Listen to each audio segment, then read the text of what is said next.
o espaço geográfico da África. Agora eu vou ler aqui a minha fala. É, a África possui 1,2 bilhões de habitantes. Com esse número imenso da população e o fato de que a África é um continente subdesenvolvido, logo imaginamos as dificuldades que estão passando em meio ao contexto da pandemia que estamos vivendo. E, sim, é verdade que estão passando por dificuldades igual a todos, mas os dados não mentem. O continente africano inteiro teve menos mortes do que no Brasil. No dia 7 de setembro de 2021, a África tinha batido a marca de 200 mil mortes por Covid, enquanto no Brasil, no dia 19 de junho, bateu a marca de 500 mil mortes. Mas como isso é possível? Esse seguinte texto tem a explicação. Vários são os motivos que explicam essa baixa transmissão e número de mortes. A média de idade das pessoas é de 19 anos. A população é mais rural, menos urbana. Não tem metrô. Ônibus não é uma tradição. Não possui shoppings. Os pontos de aglomerações, a maioria são mercados a céu aberto. A economia é pouco globalizada e, portanto, com menos fluxo de estrangeiros. Além disso, os países recentemente passaram por surtos dramáticos de vírus, como HIV e Ebola, e com isso criaram uma rede de segurança sanitária muito forte. A África fechou todas as fronteiras e aeroportos assim que a pandemia começou. Os aeroportos já eram preparados para medir febre e fazer distanciamento quando o Brasil mal se sabia o que fazer. A coesão social é muito grande. Se for dito às pessoas que elas precisam usar máscaras e fazer distanciamento social, elas vão fazer isso porque confiam nas mensagens. Disse Irene Gala, que já foi embaixadora do, do Brasil no Congo. É isso aí, Adalto, da minha parte. Valeu. O surto do vírus Ebola da África Ocidental foi a epidemia que mais disseminou a doença, o que causou um grande número de mortes e perturbações socioeconômicas na região, principalmente na Guiné, Libéria e Serra Leoa. Os primeiros casos da doença foram registrados na Guiné em dezembro de 2013. A região que compreende a África Central e Ocidental é considerada com baixa prevalência do HIV, com apenas 2,3% da população convivendo com o vírus. No entanto, essa é 3 vezes a prevalência mundial, que é de 0,8%, e alguns locais de sua região têm mais de 5% de sua população vivendo com HIV, patamar que define a alta prevalência. Os modos de transmissão são o uso compartilhado de seringas e sexo sem proteção. A pandemia global de Covid-19 vitimizou os primeiros habitantes da África subsaariana no início do mês de março de 2020. Após a notificação dos primeiros casos de contaminação pelo coronavírus, governos e autoridades sanitárias dos países africanos adotaram políticas, medidas e protocolos preventivos e médicos que testaram a capacidade de resposta de estruturas de saúde pública consideradas globalmente precárias.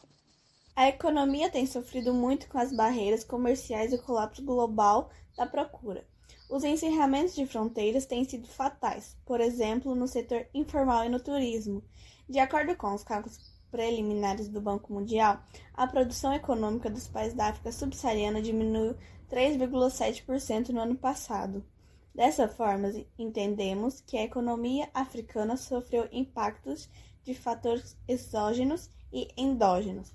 Os fatores exógenos estão relacionados à queda do turismo, do investimento estrangeiro, da demanda por suas exportações e das remessas do exterior. Vale lembrar que os principais parceiros comerciais foram atingidos antes da África pela Covid-19 com fortes impactos sobre suas economias. Assim, houve diminuição na demanda pelos produtos africanos, sobretudo commodities. Uma vez que há uma queda na demanda por exportações, há perda na renda e de receita pelos governos, justamente quando os gastos governamentais para o enfrentamento da pandemia se expandem. Situação do negro no Brasil. Se andarmos nas ruas, observamos os traços de maior parte da população brasileira. Veremos que grande parte dela é constituída por negros ou mulatos, mestiços de negros e brancos. Isso ocorre em virtude do modelo de produção implantado no país com a colonização, que utilizou a mão de obra escrava de militares de negros africanos. Acredita-se que durante os 358 anos de escravidão, de 1530 a 1888, cerca de 5,5 milhões de negros saíram da África para serem escravizados no Brasil. Destes, 4,8 milhões chegaram vivos na nossa terra.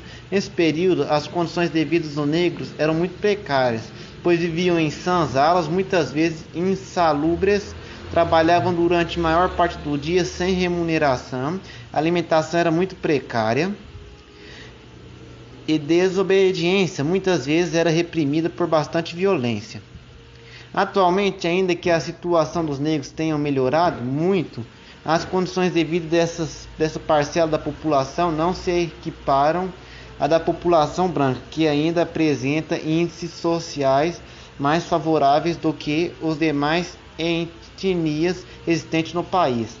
De acordo com o IBGE, os negros e pardos representam a maior população brasileira, cerca de 54% da população total do país, que já superou a quantia de 204 milhões de pessoas. Favelas, cortiços e moradores de rua. As favelas são um conjunto de habitações populares precariamente construídas e desprovidas de infraestrutura. Normalmente são localizadas em áreas ocupadas irregularmente, nas encostas de morros, nas margens de córregos, rios, canais, mangues, etc. E os cortiços eram comunidades como a favela, ou seja, os cortiços antigamente era a representação do que é a favela hoje em dia. E os moradores de rua são um exemplo do intenso processo de exclusão social, que em decorrência de não terem dinheiro e nem mesmo trabalho para se manter, são obrigados a usar as ruas da cidade como moradia e fonte de renda.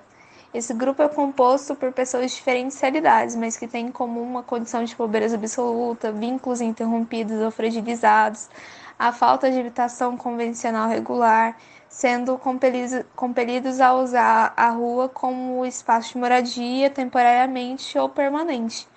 E entre os principais fatores que podem levar as pessoas a irem morar nas ruas são a ausência de vínculos familiares, a perca de algum ente querido, o desemprego, a violência, a perca de autoestima, o alcoolismo, uso de drogas e doença mental.